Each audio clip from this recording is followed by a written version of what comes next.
Hey everyone, Scott Johnson with Pitt County Homebuyers here.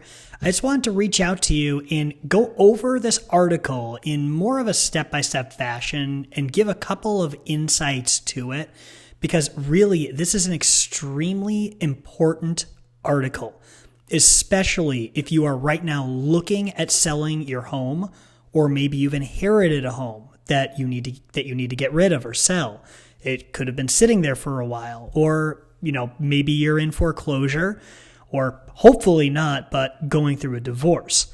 These are all situations where not only are emotions high and tensions as well, this is also a time that's really stressful. So the last thing that you need to be worrying about is how to sell a house, if you're a realtor, okay, cool. You already know what you're doing.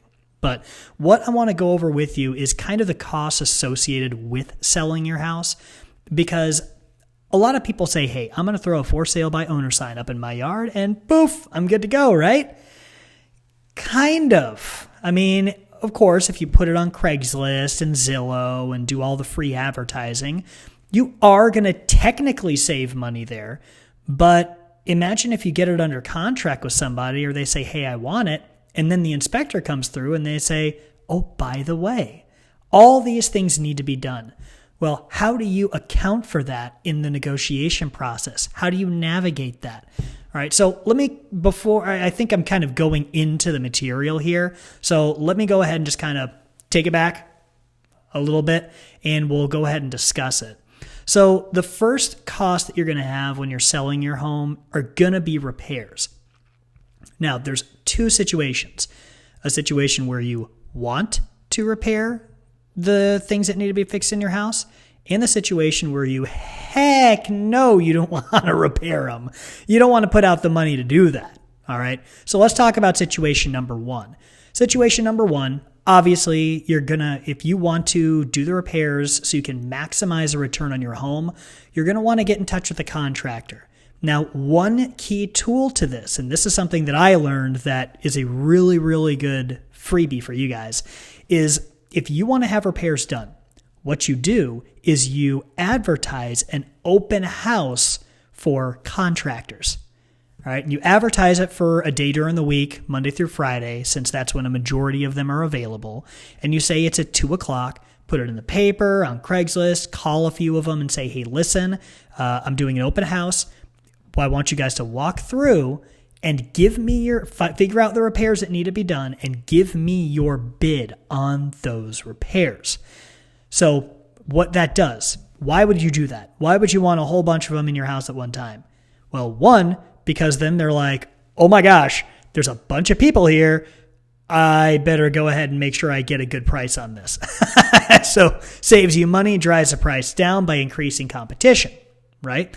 The second thing is it gives you other insights because you're going to have, let's say, 3 guys going through your house, or guys or girls, whichever, contractors, and they're going to give you the report afterwards and the pricing. And then you can say, okay, well, this guy added the door is tilting a little bit and is not able to close very well. You have to lift it up, but none of the other guys did it. Obviously, he's paying attention to detail. Super important when you're working with a contractor, okay? So doing the open house is a fantastic idea to get those bids. Then, of course, what you do is then there's going to be a cost associated with getting them to do the work, all of that good stuff, all right? Now let's talk about the people who don't want to do the repairs. And I will say, in my experience, it's about 80% of the people. They're just like, hey, I don't want to do it, all right? So a couple things you can do. Now, of course, you are going to have a person, if you are selling directly to a person, which is really a good idea if you want to limit your costs, they're going to have their own person or contractor go through and take a look at the property and figure out how much it's going to cost. It's good to have the contractors go through so you can kind of compare your list and your prices with theirs. Because then if they say, hey, I need you to drop the price by $13,000 because this is how much it's going to be to fix it, well, then you can go back and say, well, I don't know, man. You might want to talk to this contractor. I think he's got a little bit better head on his shoulders, right? So that's helping you in the negotiation process as well. But let's say you do not want to do any repairs. You're going to have to drop that price so that it'll kind of make up for the fact that the new owner is going to need to do those repairs. I mean, makes sense, right? And we'll go into that in just a little bit here. Now, that's repair costs. Let's look at marketing costs. But of course, the marketing's free, right? Craigslist, for sale by owner signs, putting it on Zillow, people calling, right? It's free. Or is it?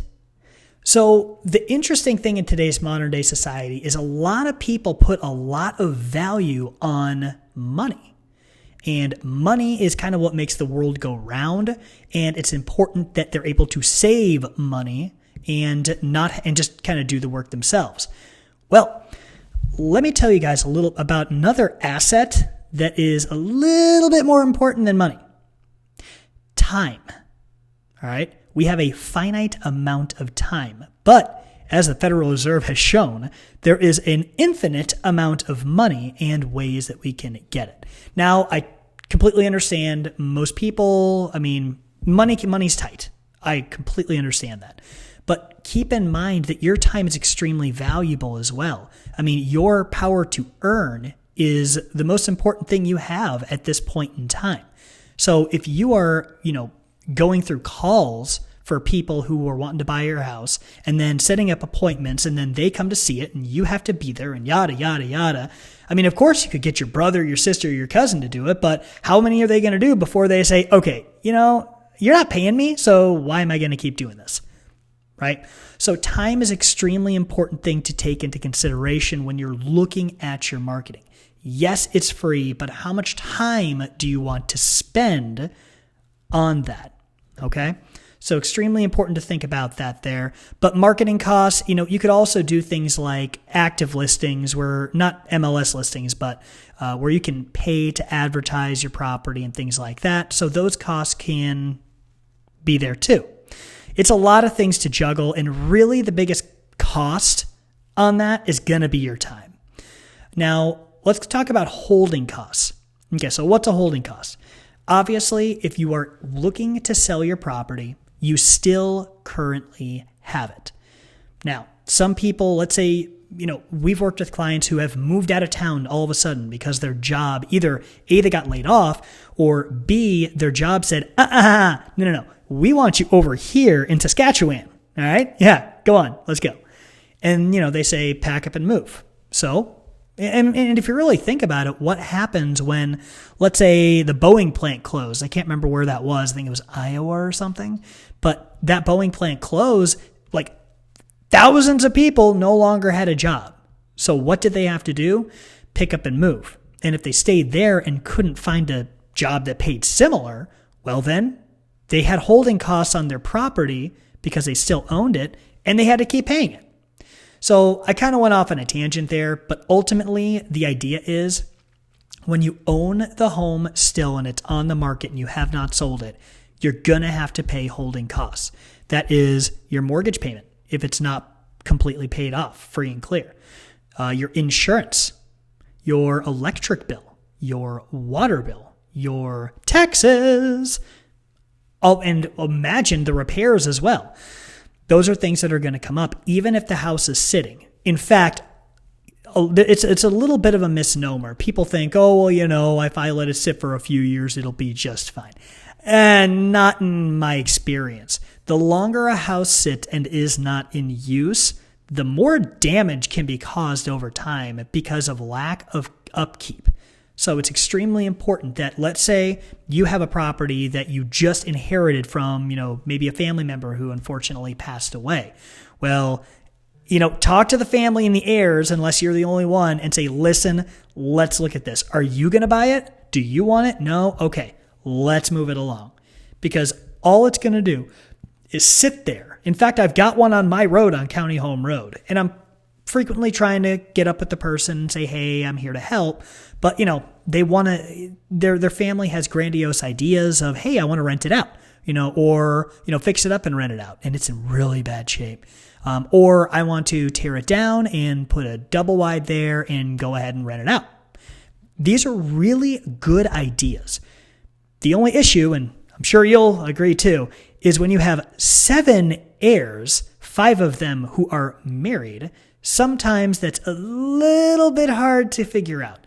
Especially because, let's say, if it was me, or let's just say this is me, all right? And I've got 7 heirs that have ownership of the property as well as me, all equal ownership. Well, am I going to say, you know what, guys? I'm just going to go ahead and pay to have all the repairs done. I'm going to go ahead and pay to get a renter in and all that good stuff. No. Do you know why? Well, primary reason, case in point, is that if I sink $10,000, $15,000, even $4,000 into this and start getting rental income, who else has claim to that rental income? It's divided by 9, right? Or plus the 5 wives. So basically, if I sink $1 into it, I'm only going to get like 10 cents back, if that, ultimately, because I can't keep taking that rent because it is owned. And when I sell it, I'm not going to get the entire amount of money unless I have a written agreement with my family members, which is hard to get, by the way. It is hard to get. So ultimately, it's a decision. If you guys are entrepreneurial and really, you guys are, hey, listen, we're going to rent this out and you're working together, that's fantastic.